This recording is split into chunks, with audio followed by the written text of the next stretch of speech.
हमारा मुख्य हमारा मुख्य लक्ष्य है अपने आप को जाने। और हमने ये भी देखा कि सबसे पहले अगर हमारे पास तीन चीज अनादि हैं, प्रकृति, आत्मा और परमात्मा, तो हमारी जो जर्नी है अविद्या से विद्या की ओर है। तो हमें प्रकृति की ओर समझने की कोशिश में अब हमारा एक ज्ञान है, लेकिन पूर्ण ज्ञान नहीं है। हमें हो सकता है प्रकृति में हमें बहुत सारे डाउट्स हो कि इसमें क्या सुख है, क्या इसमें दुख है।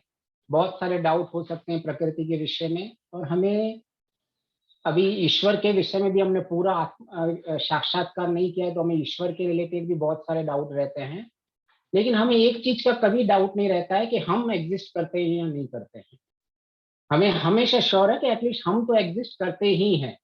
तो इसीलिए सब जगह वेदों में और शास्त्रों में क्या है, जब हम जितना हम अपनी शुरुआत अपने आप से करेंगे और संसार का उपयोग करेंगे और ईश्वर की सहायता के, ईश्वर के साथ संबंध बना के हम अपने लक्ष्य को प्राप्त कर सकते हैं। तो हमारा मुख्य स्वयं को जानो, क्योंकि यही मूल में यही आएगा, यही हमारी अविद्या है कि हम अपने आप को नहीं जान पाते हैं। इसी के कारण हम एक छोटे से चेतन को जान नहीं पाते हैं, इसीलिए हम अपने ईश्वर जैसे महान चेतन तत्वों को हम समझ नहीं पाते हैं। तो इसीलिए हमारा मुख्य टॉपिक हमेशा माई सेल्फ रहेगा। जो इस संसार के हमारे जो भी डे टू डे के दुख है उनको भी एड्रेस करने की कोशिश करेंगे, और हम अपने परम लक्ष्य को भी प्राप्त करें, उसको भी साथ में लेते हुए चलेंगे। तो नेक्स्ट अगर अभी हम आगे चले तो आज का हमारा सब टॉपिक है कि किस तरह से हम अपनी वैल्यूज को रख के हम अपने रिएक्टिवनेस को कम कर सकते हैं। इसका मतलब यही है कि किस तरह से हम जो जीवन की मूल्य वैल्यूज हैं, जो हमको मूल्य ज्ञान चाहिए अपने लक्ष्य को प्राप्त करने के लिए, उसे हम अपना वैल्यू सिस्टम बना दें। हम उसको पूरे तरह से उसके अंदर ही हम काम करें। वो वैल्यूज हम धर्म को भी धर्म के लक्षण लक्षण मान सकते हैं, हम यम नियमों को मान सकते हैं, और जो भी हमारे बहुत सारे वेदों में विधान किया हुआ है, वो किसी भी चीज के अंदर वो वैल्यू सिस्टम को हम इंटीग्रेट कर सकते हैं। तो मैंने एक बात कही थी पिछले रिकैप करें कि हमारे लिए एक सिंपल सी चीज है, ईश्वर हमसे एक्सपेक्ट क्या करता है। ईश्वर हमसे कोई आउट ऑफ बॉक्स एक्सपेक्टेशन नहीं करता है कि भाई आपको एक्सपेक्टेशन इन द सेंस कि भाई जो उसके निर्देश है कि आपको अगर अपने लक्ष्य, उसकी तो वही दया की भावना है कि हमें अपने आनंद की लक्ष्य में और में लेके चले, वो इतना ही करता है। आप साधारण सी चीजें विशेष तरीके से करें, साधारण सी चीजें विशेष पुरुषार्थ से करें, साधारण ज्ञान को लेके विशेष उसको पुरुषार्थ में कन्वर्ट करें। क्योंकि ईश्वर को मेक श्योर करना है कि ये ज्ञान से कोई वंचित नहीं रह जाए। तो इसीलिए ईश्वर ने कभी भी इस ज्ञान को रहस्यमय नहीं रखा हुआ है, इस ज्ञान को कॉम्प्लेक्स नहीं बनाया है कि कोई भी इंसान कभी भी कोई शिकायत नहीं कर सकता है कि ये तो सिर्फ ज्ञानी लोगों के लिए है, आपको इसके लिए पीएचडी करनी पड़ेगी, बहुत बड़ा विद्वान बनना पड़ेगा, तो ही आपको इस सबके आनंद की प्राप्ति होगी। अगर आप छोटी सी छोटी चीजों को भी कर रहे हैं, जान उसको समझने की कोशिश कर रहे हैं, यम नियम की बात हो, धर्म की बात हो, या कोई भी वैल्यूज में छोटी सी चीज को पकड़ ले रहे हैं और उसमें डीप में चले जाएंगे, तो आपका लक्ष्य आपको प्राप्त हो जाएगा। तो इसको अगर हम समझने की कोशिश करेंगे, तो अगर हम एक छोटी सी चीज को भी समझने के लिए, देखो क्लास सेकंड की बुक है, इसमें कुछ भी नहीं है, सिर्फ इतना लिखा हुआ है कि values from the garden of the life. मैं क्लास सेकंड की बुक खोल के आपको दिखा रहा हूँ, कोई इसमें ना बड़े बड़े मैंने इसमें वेद खोले हुए हैं, ना उपनिषद खोले हुए हैं, या दर्शन सारे शास्त्र खोले हुए हैं। सिंपल इसमें बताया गया है कि आपकी values from the garden of life क्या होता है। ये सेकंड स्टैंडर्ड की वैल्यूज की बुक है। तो आप इसमें से कोई भी एक वैल्यूज को पकड़ ले, आपको सारे वेदों में सारा डिराइव इनडायरेक्टली वहीं से हुआ है हमारा, तो आपको हर एक ज्ञान के ऊपर आप पहुंच सकते हो। तो आप इसमें जैसे सिंपलिसिटी जो समझ लोगों के ह्यूमिलिटी क्या है, इज टॉकिंग और doing work without showing off. तो ये हमारे धर्म के लक्षण में आता है कि हमें कभी दम्भ नहीं करना चाहिए, हाइपोक्रेसी में नहीं जाना चाहिए, हमें दिखावा नहीं करना चाहिए, हमें अपनी नेचुरल लाइफ जीनी चाहिए। फिर लिखा हुआ है tolerance is accepting others and appreciating the differences. ये तो कितनी गहरी बात लिखी हुई है। ये सेकंड स्टैंडर्ड की बुक का ज्ञान की बात कर रहा हूँ, मैं किसी बहुत विशेष ज्ञान की बात नहीं कर रहा हूँ। Tolerance is accepting others and appreciating the differences. तो इसको अगर किसी ने अपनी जीवन का उद्देश्य बना दिया कि मैं अपने जीवन में टॉलरेंस को बढ़ाऊंगा, सहन शक्ति को बढ़ाऊंगा, तपह को बढ़ाऊंगा, तो मेरे जीवन में परिवर्तन आ जाएगा। इसको ही योग दर्शन में कैसे किया है, क्रिया योग में जो तपह कहा गया है। अभी हम अगर कोई बोलेगा ठीक है दिस इज द क्या हुआ, एक सेकंड स्टैंडर्ड की बुक से हमें क्या लेना देना, हमें तो कोई विशेष ज्ञान प्राप्त करना है और उससे उसमें हमारी कोई विशेष उन्नति होगी और उससे हमें कुछ एक्स्ट्रा ऑर्डिनरी चीज मिली होगी। हम ये छोटी छोटी चीजों को नेग्लेक्ट करते रहते हैं, लेकिन यही चीज एक छोटा सा ज्ञान, छोटा सा ही रहता है ज्ञान, हमेशा जानकारी ज्ञान छोटा सा ही रहता है, हमें उसको पुरुषार्थ करके एग्जीक्यूशन में लाके उसे रियल ज्ञान बनाना पड़ता है, जिसको शुद्ध ज्ञान बोलते हैं हम। तो एक सिंपल सी चीज लिखी हुई है, tolerance is accepting others and appreciating the differences. कि हमें जो भी परिस्थितियां हैं उन परिस्थितियों को अगर हम चेंज नहीं कर सकते हैं, दिन भर बदल नहीं सकते हैं, तो उनको एक्सेप्ट करें। और हमारे लाइफ में लोग ऐसे आएंगे जो कुछ लोग हमारे अनुकूल होंगे और कुछ लोग हमारे मन के प्रतिकूल होंगे। तो ऐसे में डिफरेंसेस होंगे, उनको भी अप्रिशिएट करो, तो उनको भी आप एक धन्यवाद की भावना रखिए कि जो मेरे साथ डिफरेंसेस में है उनका भी मुझे स्वागत करना है, उनकी वजह से मुझे परेशान नहीं रहना है, मेरे मन में स्थिरता बनी रहनी चाहिए, ये मुझे हमेशा बनाए रखना है, मुझे कॉन्फ्लिक्ट्स पैदा नहीं करने हैं। अगर मुझे कोई नहीं समझ पा रहा है, मेरी बात को नहीं समझ पा रहा है, मेरी बात नहीं मान रहा है, तो आप मानो कि ईश्वर ने उसको स्वतंत्र छोड़ा हुआ है। उसके विद्या में और मेरी विद्या में दोनों में डिफरेंसेस हैं, मेरे ज्ञान में और उसके ज्ञान में हमेशा डिफरेंसेस रहते ही रहते हैं। तो उस डिफरेंसेस को अप्रिशिएट करो, उसको धन्यवाद करो कि अगर तू नहीं मान रहा है तो मैं अपने आप को टेस्ट कर रहा हूं कि मेरा मन विचलित नहीं हो रहा है तेरे मानने या न मानने से, मैं तेरी वजह से दुखी नहीं हो रहा हूं। तो यही है, उसको हम अप्रिशिएट करते हैं कि धन्यवाद। अगर किसी ने मुझे गाली दी है, कोई मुझसे झगड़ा कर रहा है, तो इसका मतलब मैं अभी अपने आप को जान पा रहा हूं कि मैं इंटरनली कितना स्टेबल हूं। तो अगर वो मुझसे झगड़ा नहीं कर पा रहा, नहीं गाली दे रहा, तो मुझे पता ही नहीं चलेगा कि मैं कितना स्टेबल हूँ। तो इसीलिए हमें अप्रिशिएट करना है हर सिचुएशन को, आइदर हमारे अनुकूल हो या मेरे प्रतिकूल हो। जब हम अपनी लाइक्स और डिसलाइक्स से दूर हो जाते हैं, तभी ही हम उस स्टेज को, समत्वम जिसको बोला जाता है, निरुपद्रव स्टेप जो गायत्री मंत्र बोला जाता है, हम उस स्टेज में पहुंच जाते हैं। तो एक सिंपल सी सेकंड स्टैंडर्ड की एक सिंपल सी वैल्यूज हमें इतना बड़ा शास्त्रों का ज्ञान दे रही है। अगर हम इसको शास्त्रों में समझने की कोशिश करें, तो शास्त्रों में इसको योग दर्शन में दो जगह दिया हुआ है, अष्टांग योग में दिया हुआ है और क्रिया योग में भी दिया हुआ है। एक तप स्वाध्याय ईश्वर परिधान, कि आपको कोई भी उन्नति करने से पहले जब तक आपके जीवन में द्वंद्वों को सहन करने की कैपेसिटी नहीं आ पा रही है, आपके जीवन में कोई परिवर्तन नहीं होगा। वो द्वंद्वों को सहन करना ही सहन शक्ति है और उसको सहन करना ही टॉलरेंस है। जब हम प्रसन्नता पूर्वक टॉलरेंस की स्थिति में जाते हैं, द्वंद्वों को सहन करने की स्थिति में जाते हैं, तभी हमारी एक विशेष उन्नति सहन शक्ति की एक विशेष उपलब्धि होती है। और हम अपनी संध्या में भी यही मांगते हैं, हे ईश्वर पाप कर्म से दूर रहूं, ऐसे मुझे शक्ति प्रदान करिए।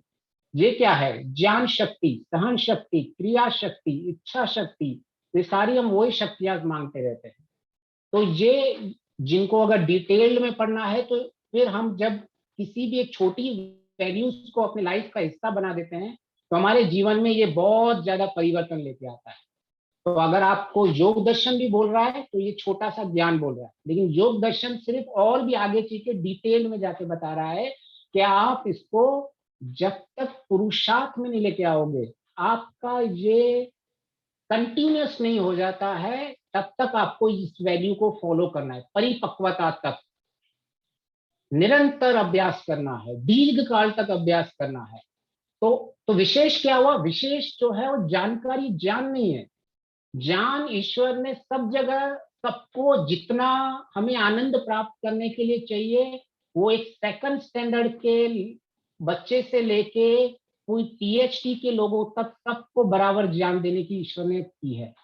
सिर्फ फर्क इतना ही पड़ता है, जो उस ज्ञान में पुरुषार्थ करता है उसी को ही जीवन में सक्सेस मिलता है। तो अगर हम चलो नहीं, हमको तो बड़ी बड़ी चीजें को सही ज्ञान प्राप्त करना है, तो आप टॉलरेंस को योग दर्शन से ले लो।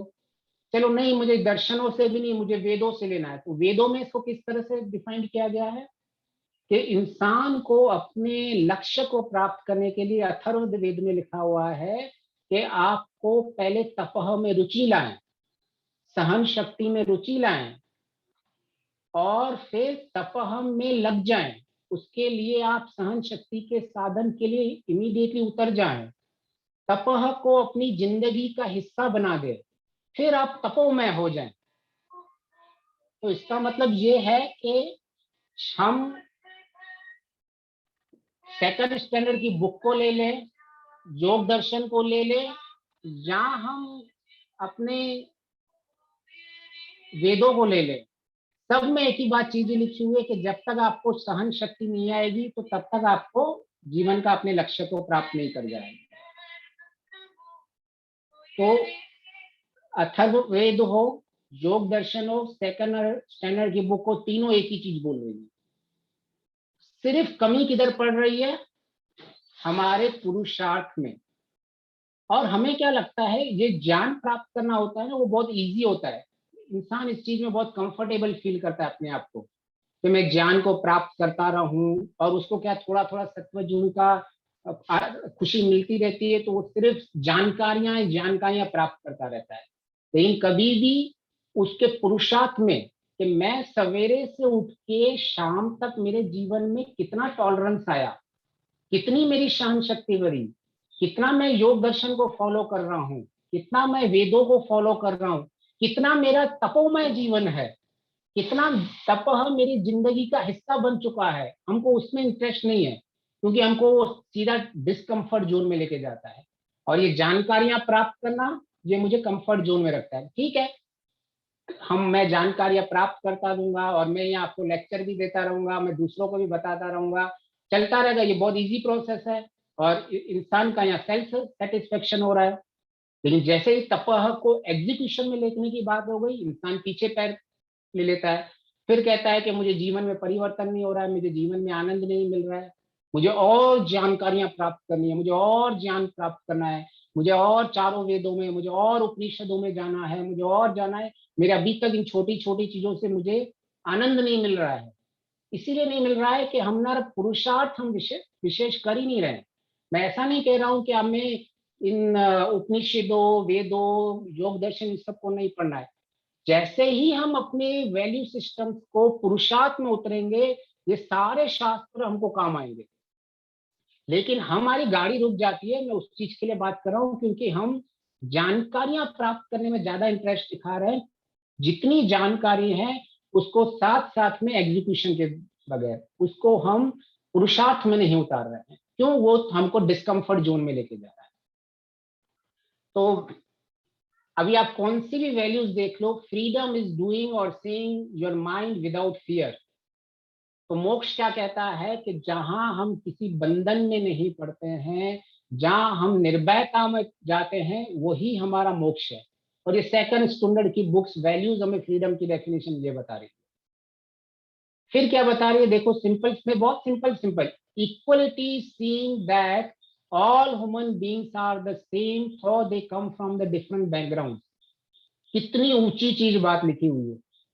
ये आत्मभाव की बात कर रहा है कि हमें सबको आत्मभाव से देखना है। लेकिन हम कैसे देख रहे हैं? शरीर के भाव से देख रहे हैं सबको। हम सबको अलग अलग डिसइक्वलिटी में चले जाते हैं और हम इक्वलिटी के अभाव से जी रहे हैं।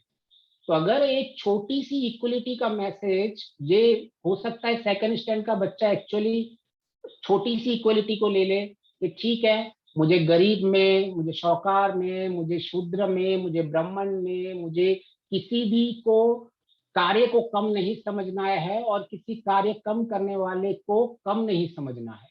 तो कम से कम इतना भी अगर हम अपने जीवन में उतार पाएंगे तो भी हम अपनी वैल्यूज से बहुत रिएक्टिवनेस को कंट्रोल कर पाएंगे, छोटी छोटी चीजों से।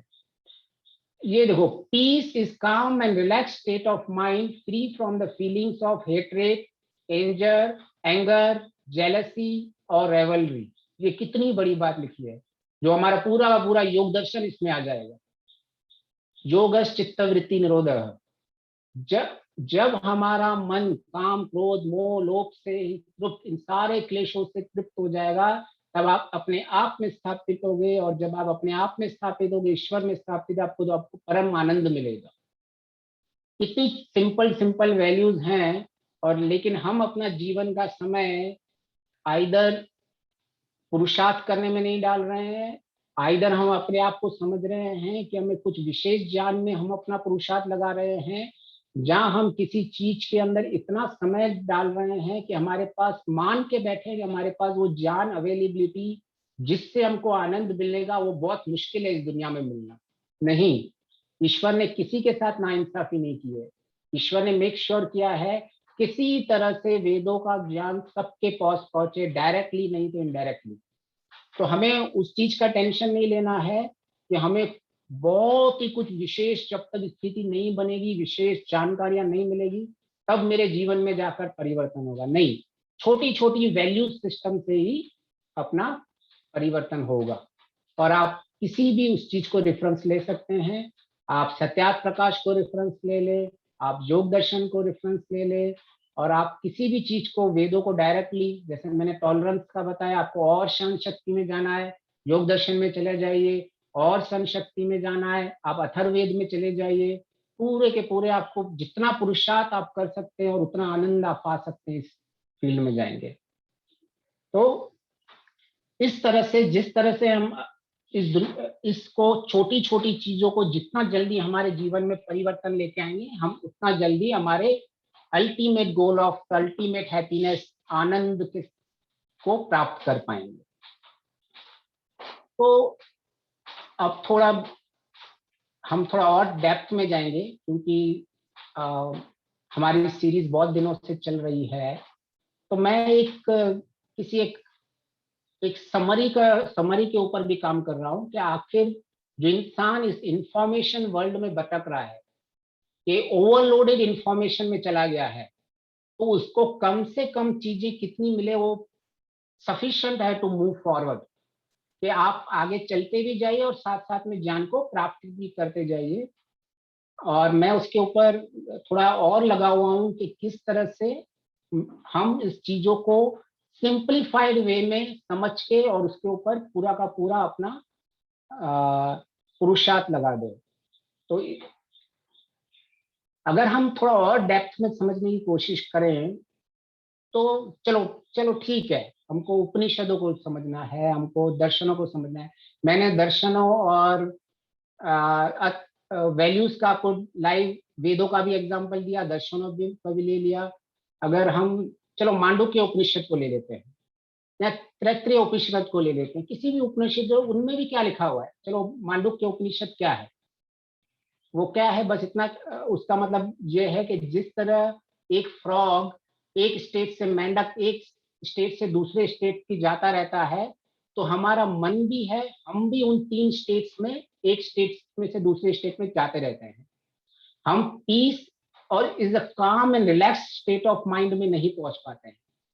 तो इसको अगर हम डीप में समझने की कोशिश करेंगे, तो उसको समझ लेते हैं कि मांडुक्य उपनिषद कहता है कि हम 3 स्टेट में हमेशा अपना जीवन को देखते रहते हैं।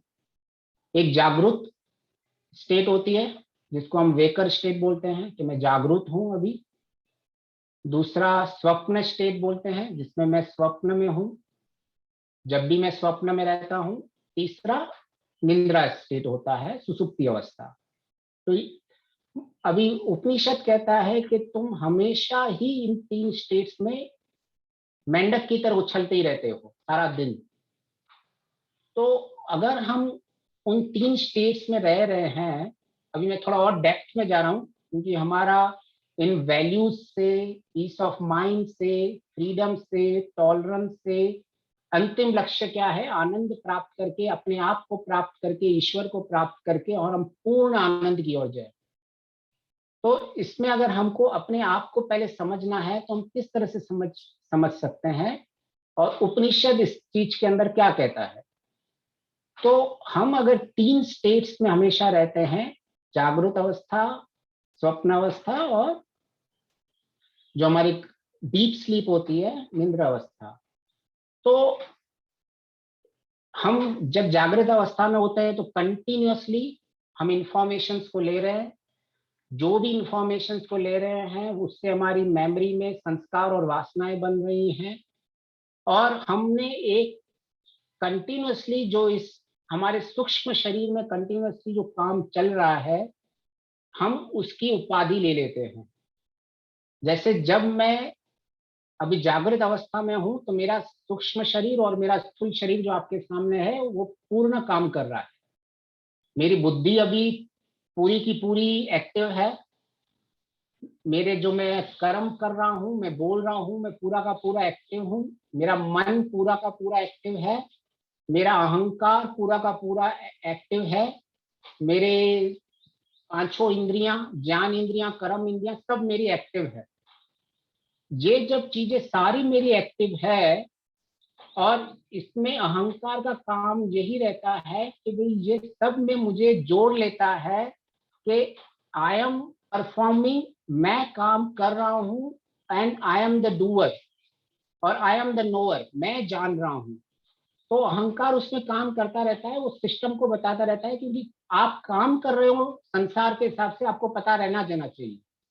लेकिन हमारा काम क्या होता है, हम उसमें एक भूल कर देते हैं कि जब वो आइडेंटिटी रखता है तब उस आइडेंटिटी को हम अपनी आइडेंटिटी मान लेते हैं। हम उस वक्त जो दुख और सुख जो हमें जागृत अवस्था में मिलती रहती है, और उस अवस्थाओं को हम अपना मान लेते हैं। इसके कारण हम दुख और सुख को प्राप्त करते हैं।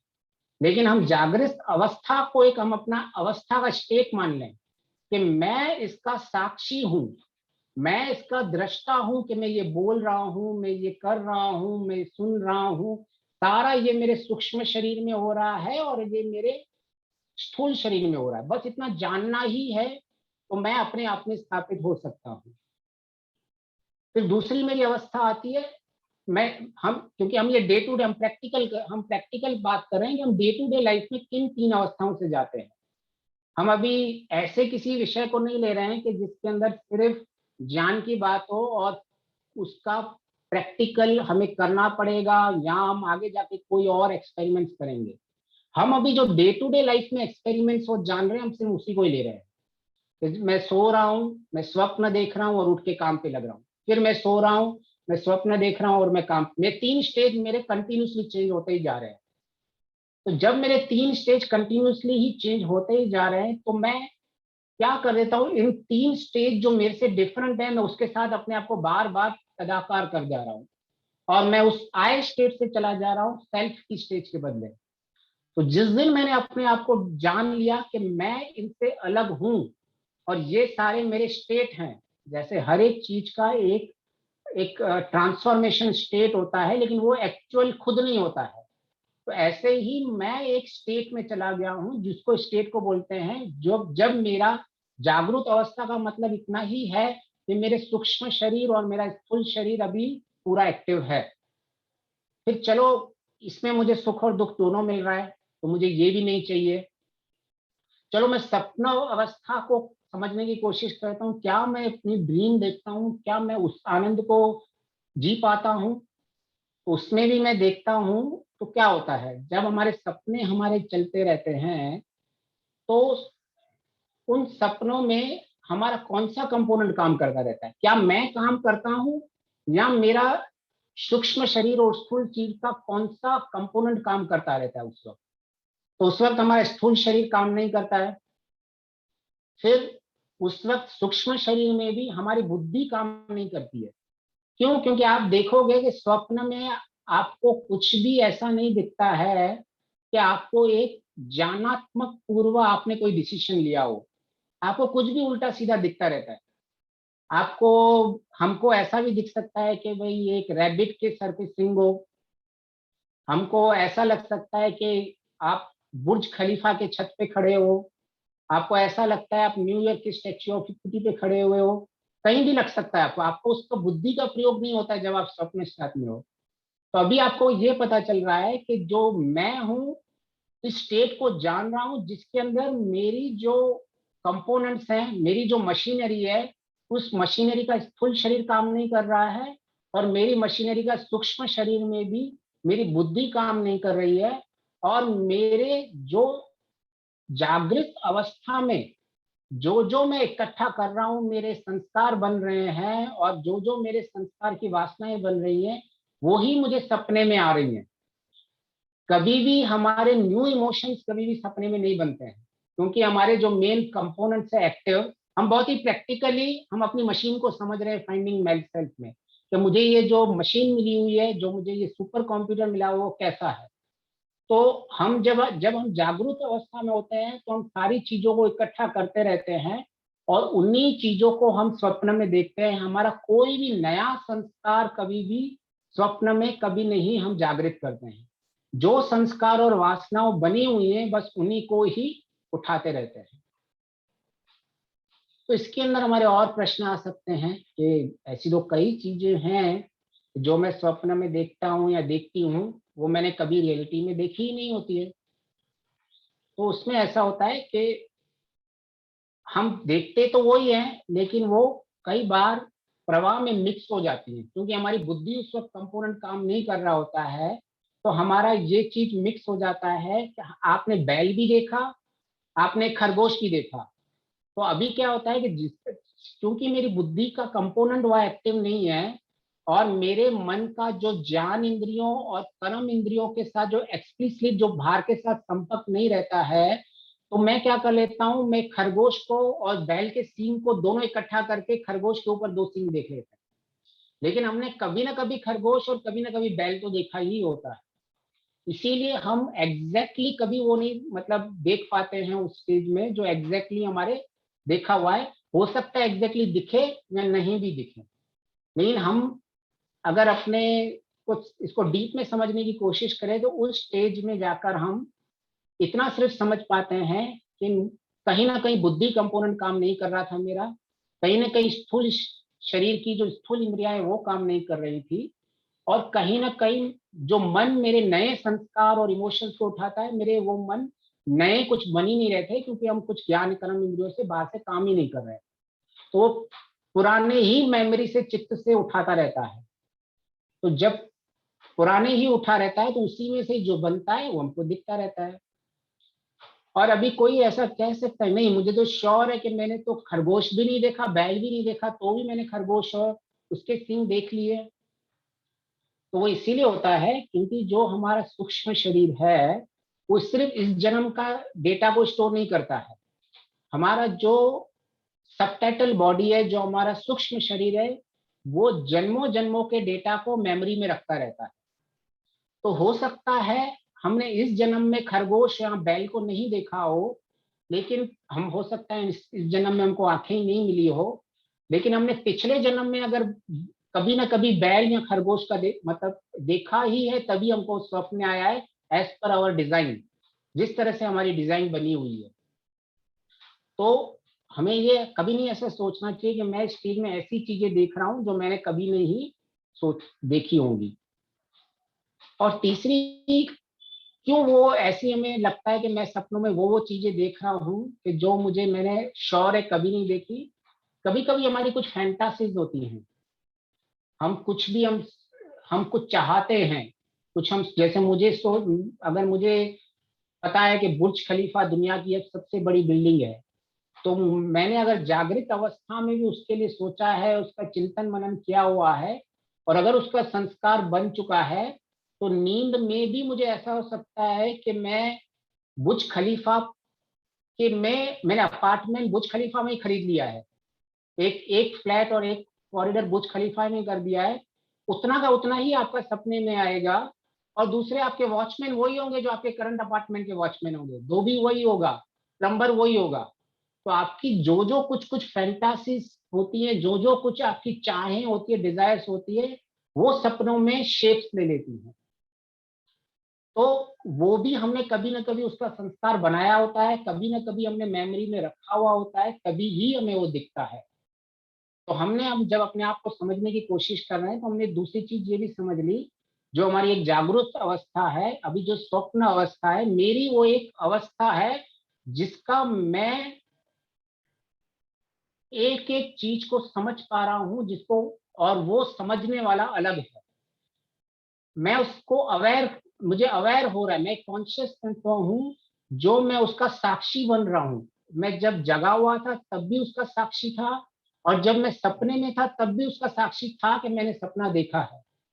तो जब हमें ये श्योर हो जाता है कि हमारा सब्जेक्ट जो है वो मेरे ऊपर है और मुझे इसके ऊपर कोई डाउट नहीं है, तो हमारी चीजें, बुद्धि सूक्ष्मता की ओर चली जाती है।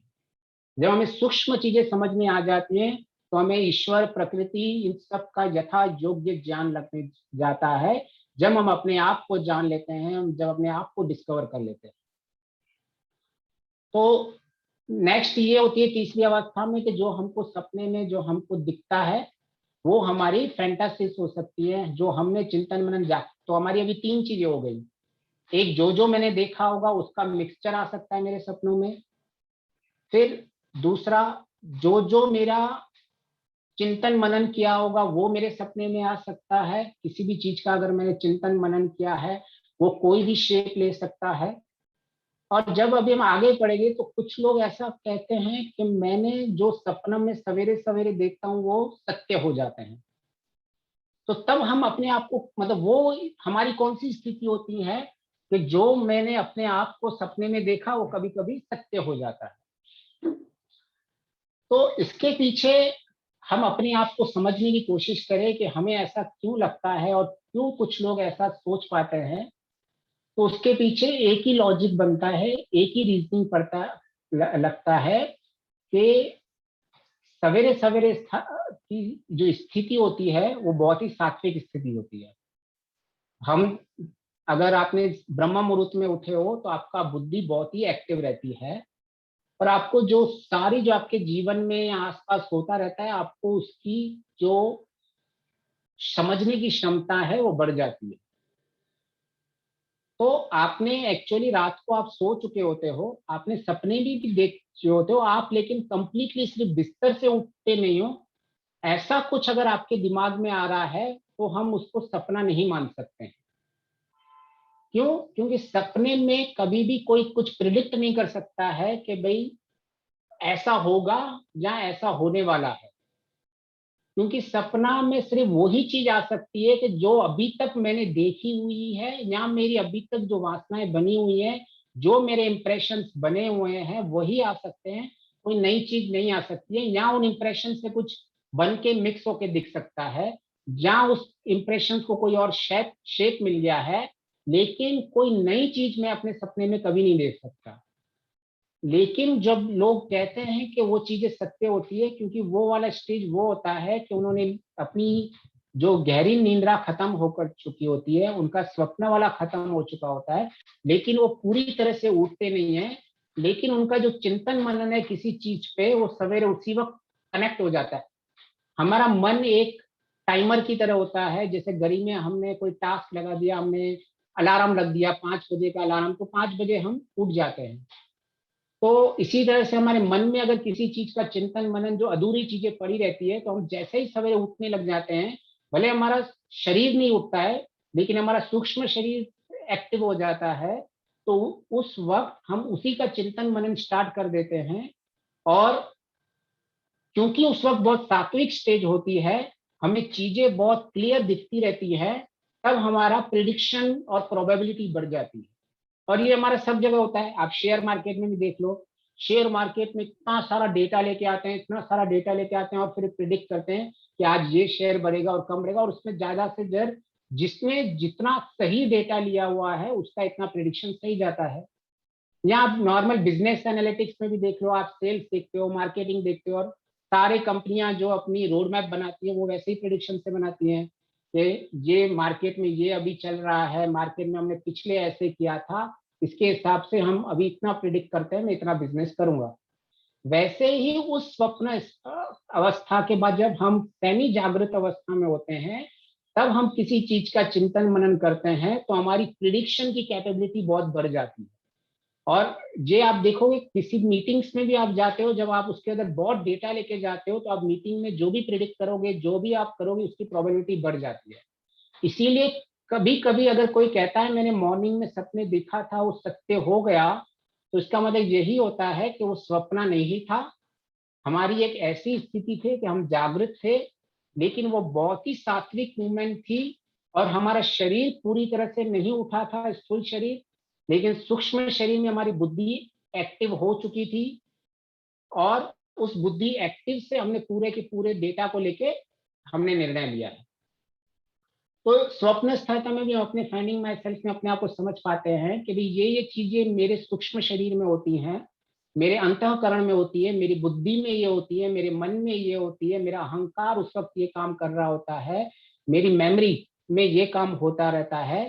तब तब हमें अपने आप का पूरा ज्ञान हो जाता है कि मैं कैसा हूं, और अब मेरा वास्तविक चिंतन मनन कैसा है, और मैं वास्तविक कौन हूं। तो आपको क्लियर डिफरेंशिएट कर सकते हो कि इन सब का दृष्टा और साक्षी मैं खुद हूं। तो अभी जितना जितना आप इस डीप को समझोगे, आप अपने आप को उतना उतना सब चीजों से अलग करते जाओगे। और जिस तरह से आपने कई बार देखा होगा कि अगर आप किसी को कोई सुझाव देते हो तो वो सुझाव दूसरे के ऊपर काम कर जाता है, लेकिन वो सुझाव आपके ऊपर काम नहीं करता है। ऐसा क्यों होता है? क्योंकि जब आप सुझाव दे रहे होते हो सामने वाले को, तब आप उसको अपने आप से अलग कर देते हो कि भाई उसका दुख सुख मेरा दुख सुख नहीं है।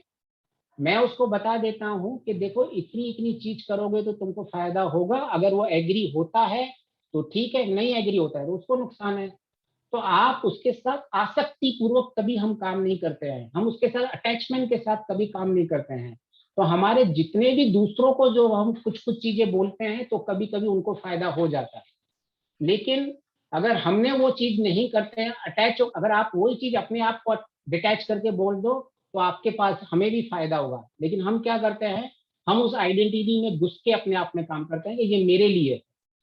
तो वो जैसे ही हम मेरे लिए बोलते हैं, तब हम अपने आप को अलग नहीं कर पाते हैं और हम डिटैच होकर काम नहीं कर पाते। हमें पता ही नहीं है कि हम सूक्ष्म शरीर को क्या बता रहे हैं, हम बुद्धि को क्या बता रहे हैं, हम अपने ज्ञान इंद्रियों को क्या बता रहे हैं, किस तरह से मेरी कर्म इंद्रियां काम करेंगी, हम वो एक डिटैच करके बता ही नहीं पाते, इसलिए हम ज्यादा सक्सेस नहीं मिलता है।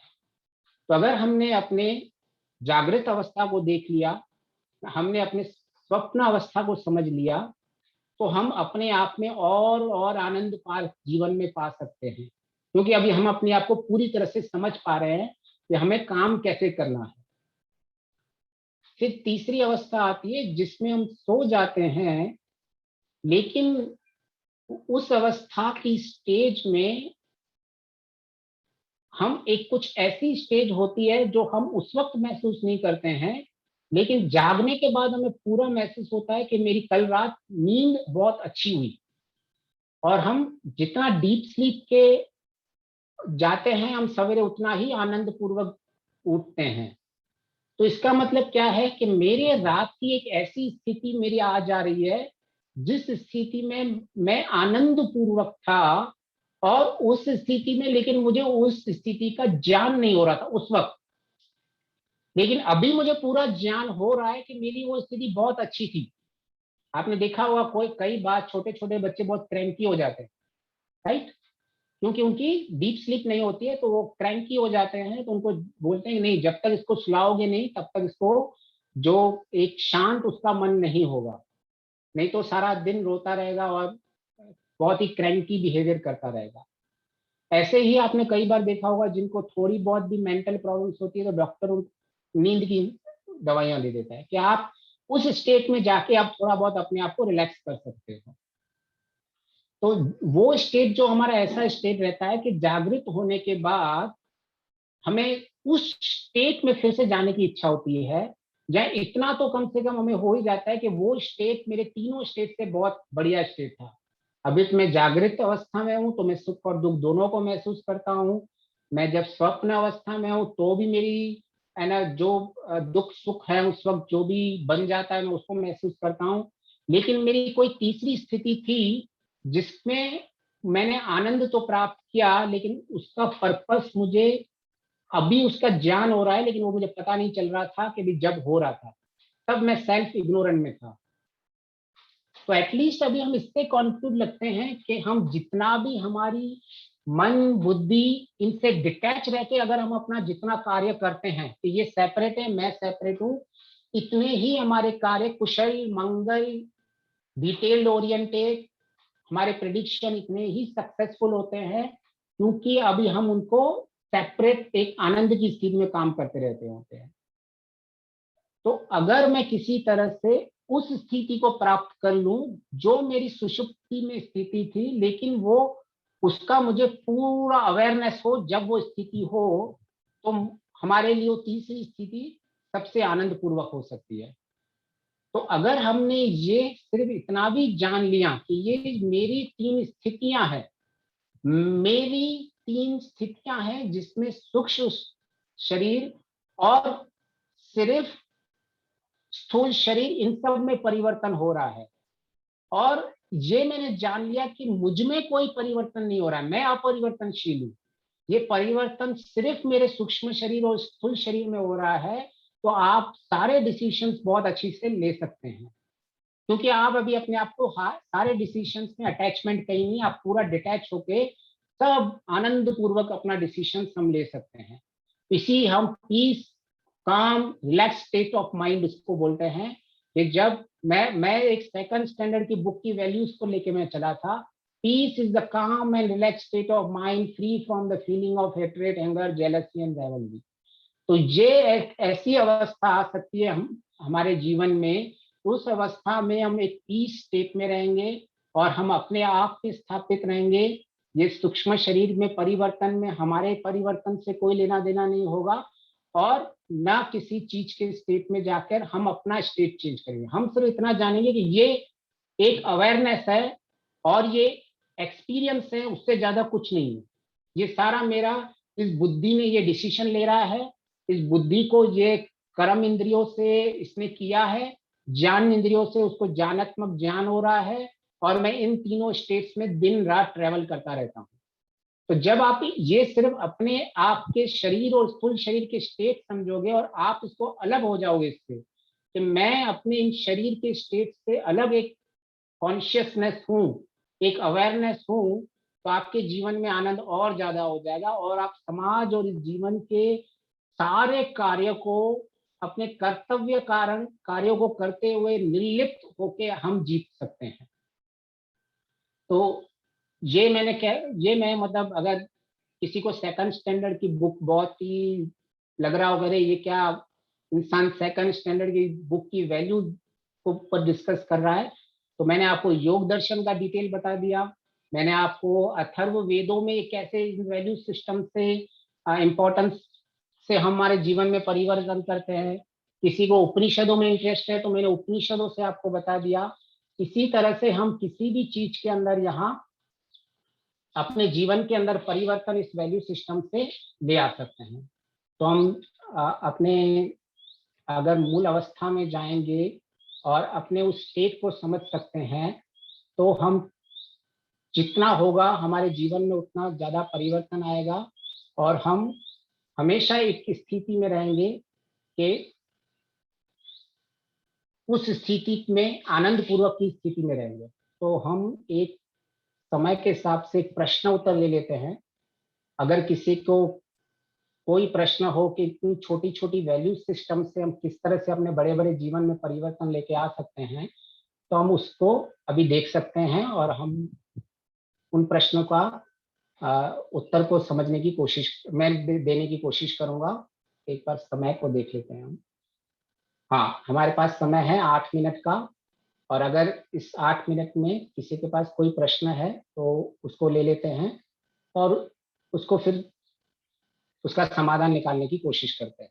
जो जो हमने क्या छोटी छोटी वैल्यू सिस्टम से हम अपने बड़े बड़े कर्तव्य को किस तरह से पूरा कर सकते हैं, और किस तरह से हम अपने जीवन में आनंद को प्राप्त कर सकते हैं। अगर कोई प्रश्न नहीं होगा तो हम मेरे ही 2-3 प्रश्न हम खींच ले लेंगे कि जो जिस अवस्था में हम किस अवस्था में हैं, किस अवस्था में जीना चाहते हैं, और किस तरह से हम अपने जीवन में आनंद का लाभ उठा सकते हैं।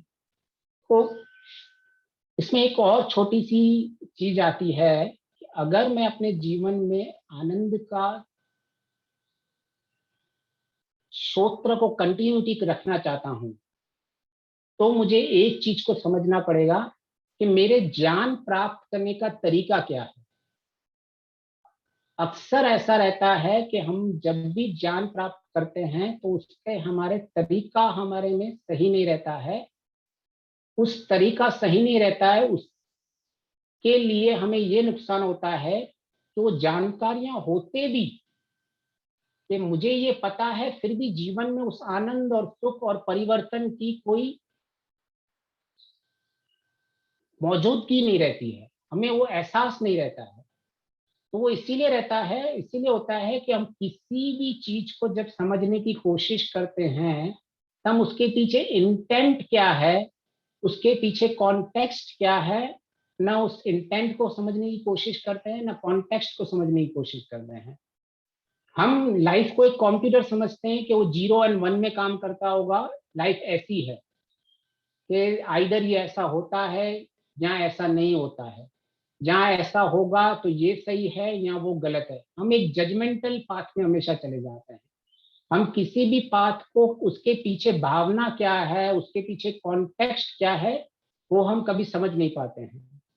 इसके कारण ही हमारे जीवन में मुख्य दुख का कारण होता है कि इतनी जानकारियां प्राप्त करने के बाद भी, ज्ञान को प्राप्त करने के बाद भी हमारे जीवन में कोई परिवर्तन नहीं हो रहा है।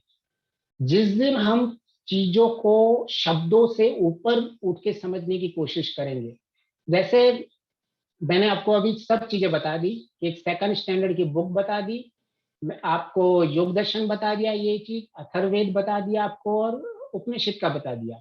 तो हम में कभी भी ऐसा नहीं होना चाहिए कि ये चीजें जो हैं शब्दों में हम उलझ जाएं, कि ये शब्द इंग्लिश के हैं, ये शब्द संस्कृत के हैं, ये शब्द उपनिषद के हैं, ये शब्द वेदों के हैं, और हम उन शब्दों में दुनिया में डिफरेंशिएट लाने की कोशिश करते हैं।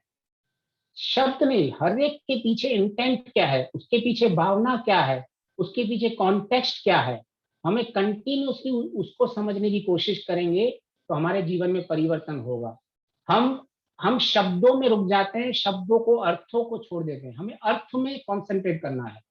शब्द जो आए हैं, डिफरेंट डिफरेंट लोग डिफरेंट डिफरेंट शब्दों का यूज करके, और ऐसा क्यों है, वेदों में भी बहुत डिफरेंट डिफरेंट तरीके से समझाया गया है। उसका पर्पज इसीलिए है कि जब भी कोई इस विद्या की ओर, अविद्या का नाश करना चाहता है, तो सबकी अविद्या की स्थिति अलग अलग होती है।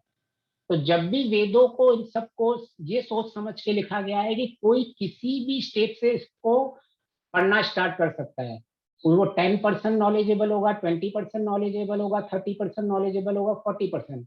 तो इसीलिए उसको इतना डिस्ट्रीब्यूटेड मल्टीपल पाथ्स बनाए गए हैं कि आप किसी भी पाथ पे जाओ, अपनी स्थिति को देखो और उसको एक्वायर करो। तो हर एक का एक एक इंटेंट है, हर एक का हर एक कॉन्टेक्स्ट है। योग दर्शन में भी 3-4 कॉन्टेक्स्ट है। समाधि बात का अलग कॉन्टेक्स्ट है, क्रिया योग में आपकी स्थिति कैसी है तो आपको क्रिया योग में लगाइए, अगर आपकी स्थिति और भी कम है तो आप अष्टांग योग में लगाइए। तो ऐसे बहुत सारे इंटेंट एंड कॉन्टेक्स्ट मटेरियल आपको इस संसार में मिलेंगे। तो ये जितने भी मटेरियल हमको मिल रहे हैं ना, हम वो हमको एक्चुअली कंफ्यूज कर रही है, क्योंकि हमने अपना तरीका चेंज कर लिया है। हम शब्दों के ऊपर ज्यादा जाते हैं। जैसे ही कोई दो शब्द बोलेगा ना, हम तुरंत निंदा में उतर जाते हैं। किसी ने, मतलब जैसे कि अगर कोई बोलता है, चलो सांख्य दर्शन में बोला हुआ है कि ऋषि कपिल ने बोला है कि संसार में दुख ही दुख है। अगर मैं बोल दूं कि संसार में सुख है, तो आपको तुरंत मेरे शब्दों को पकड़ोगे कि ये तो दर्शन विरुद्ध बात कर रहा है। लेकिन मैंने किस कॉन्टेक्स्ट में सुख की बात की होगी, वो आप उसको पकड़ने, मतलब लोग, हम लोग नॉर्मली पकड़ने की कोशिश नहीं करते हैं। मैं उस चीज को सुख बोलता हूँगा कि जिस सुख में मेरी संसार में दृष्टि बदल चुकी है, क्योंकि जैसी दृष्टि होती है वैसे ही हमें सृष्टि दिखती है। अगर मैं इस संसार को दुखपूर्वक देख रहा हूं, तो उसका एक पर्पस है। उस वक्त जो कपिल जी कहना चाहते हैं, ऋषि, वो दुख इसीलिए कहना चाहते हैं कि हम अपना टाइम वेस्ट ज्यादा नहीं करें। और जब मैं दुख होता हूं तो मुझे एक वैराग्य की स्थिति लगती है, और मुझे पता चलता है कि जो मैं चाहता हूं आनंद, वो इस संसार में नहीं है। उसमें उसका ये कॉन्टेक्स्ट है, इसलिए उस कॉन्टेक्स्ट में और इंटेंट में वो बोलते हैं कि संसार में दुख दुख है। लेकिन अगर मैं कहता हूं इस संसार में सुख सुख है, लेकिन वो किस दृष्टि से बोलता हूं, मैं उस दृष्टि से बोलता हूं कि ये संसार जो है, ये मेरे लिए लर्निंग अपॉर्चुनिटी है। इस संसार के जो भी मेरे साथ अनुकूल स्थितियां आ रही हैं, मेरे प्रतिकूल स्थितियां आ रही है, हर स्थिति मुझे कुछ ना कुछ सिखा रही है। और हर स्थिति से मैं सीख सीख के अपने ज्ञान को बढ़ा रहा हूँ। अगर मैं कहीं हॉस्पिटल में दुख देख रहा हूँ, तो मुझे वो कुछ सिखा रहा है कि देख, तेरे शरीर का भी ये कुछ हाल होगा, जो भी ये शरीर मिला है उसका धन्यवाद कर। तो अभी तो मैंने ज्ञान प्राप्त किया ना, क्योंकि मैंने देखने का तरीका चेंज कर दिया। हर चीज में मैंने अपनी दृष्टि चेंज कर दी। तो जब हर चीज में आप एक ऐसी अवस्था में जब आओगे, जब आपकी दृष्टि बदल जाती है, तो आपको सृष्टि में सब जगह सुखमय ही दिखता है। आपको ये ईश्वर ने संसार बनाया हुआ, इस संसार में वैसा दुख नहीं दिखेगा जो एक आम इंसान को दिखता है, क्योंकि आपने वो वैराग्य बोल दो, या आपने वो स्टेट माइंड का बना चुके होते हो कि जिसके अंदर आप एक सुख की अनुभूति कर रहे हो, जिसमें आपका एक स्टेटमेंट आ जाता है, I enjoy this world, I enjoy discovering this world and learning with the every opportunity. आप हर एक, आपको कोई गाली दे रहा है तो भी आप सीख रहे हो, आपको कोई बुरा कह रहा है आप तो भी आप उससे सीख रहे हो, आप अपने मन की स्थिति को कंटिन्यूसली देख रहे हो, फिर अपने मन में परिवर्तन ला रहे हो कि ठीक है, कल अभी मेरे सामने ये स्थिति आएगी, संसार की दुख भरी स्थिति, तो मैं इस तरह से सामना करूंगा। तो दुख तो सब जगह ही होगा, लेकिन जिस तरह से दयानंद सरस्वती ने कहा कि पहाड़ जैसा दुख भी चींटी के समान लग जाता है, तो उस वक्त आप एक ज्ञान की स्थिति में हो जाते हैं। आपका ऐसा ज्ञान हो जाता है जो परिपक्व ज्ञान और ऐसी दृष्टि बना लेते हैं। तो उस वक्त मेरी भावना क्या है, मेरी कॉन्टेक्स्ट क्या है, हमको वो समझना पड़ेगा। लेकिन हम क्या करते हैं, तुरंत शब्द सुने नहीं और जजमेंट में चले जाते हैं। इसके कारण हमारी कुछ उन्नति नहीं होती है।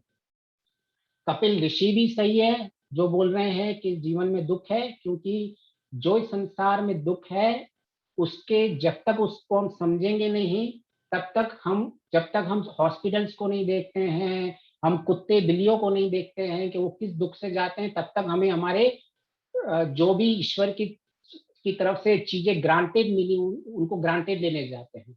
और हम अपने लक्ष्य से भूल जाते हैं, क्योंकि अभी तो मुझे सुख दिख रहा है, तो मैं अपने मेन लक्ष्य को छोड़ देता हूँ।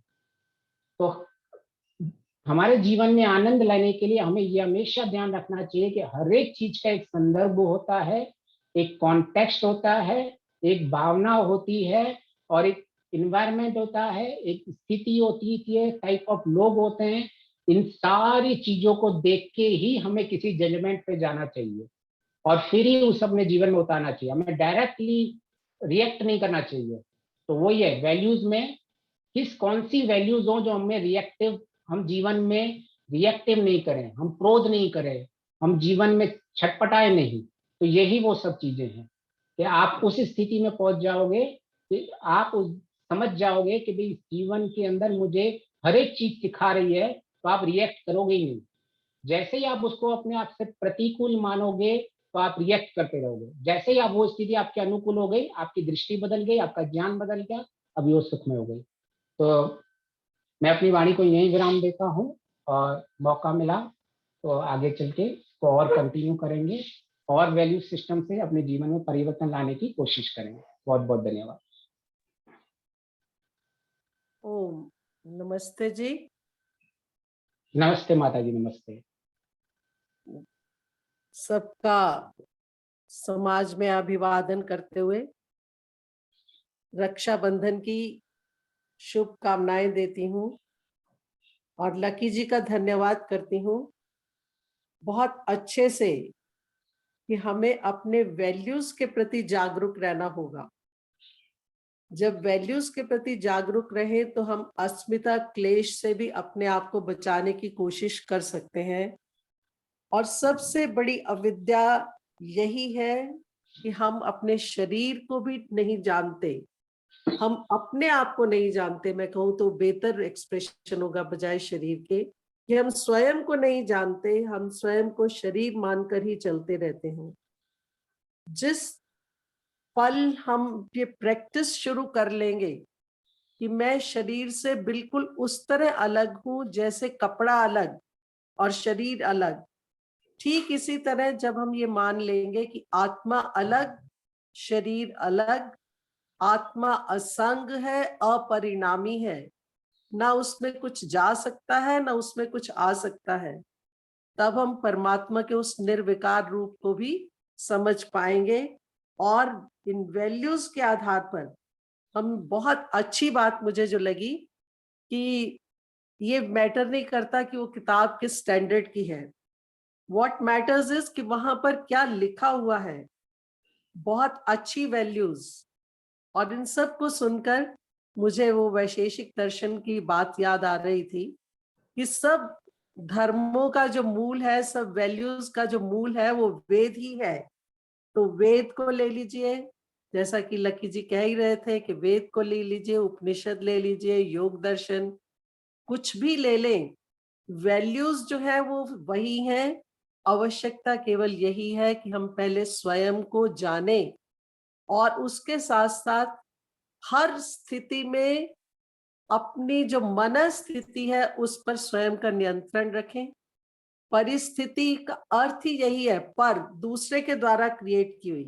तो हम अपनी स्थिति को समझते हुए कि मैं आत्मा हूं और आत्मा में कुछ परिवर्तन कुछ भी नहीं हो सकता, ये बिल्कुल अलग है, असंग है, और जो भी परिवर्तन आ रहे हैं वो बाहर आ रहे हैं। और बहुत अच्छा उदाहरण दिया जागृत, स्वप्न और सुषुप्ति का। इन अवस्थाओं में हम जागरूक रहकर कि इस तरह से जीवन में परिवर्तन आते रहते हैं, तो हम अपने जीवन में अपने आप को समझेंगे, पहले समझेंगे फिर हम आगे बढ़ पाएंगे। तो इन्हीं शब्दों के साथ लकी जी का धन्यवाद करते हुए एक सूचना देना चाहूंगी कि अगले सप्ताह, जैसा कि आप सब जानते हैं कि श्रावणी पर्व का समय चल रहा है, तो हम उसी उपलक्ष्य में गायत्री यज्ञ करने चले जा रहे हैं। गायत्री महायज्ञ एक माला का करेंगे और सब लोग जो कर पाए अपने अपने घरों में साथ में यज्ञ कर लें तो बहुत ही अच्छा होगा। क्योंकि श्रुति का अर्थ ही यही होता है कि सुनना, वेदों को, वचनों को सुनना और उनको अपने क्रियात्मक रूप में लाना। और यज्ञ बड़ा श्रेष्ठ कर्म है, इस कर्म को करें। और उसके बाद गायत्री मंत्र का अर्थ भी बहुत अच्छा, जैसा कि हम सब जानते ही हैं कि हम अपने आप में पक्वता लाएं, निरुपद्रवता लाएं और इन गुणों को धारण करते हुए हम अपने जीवन को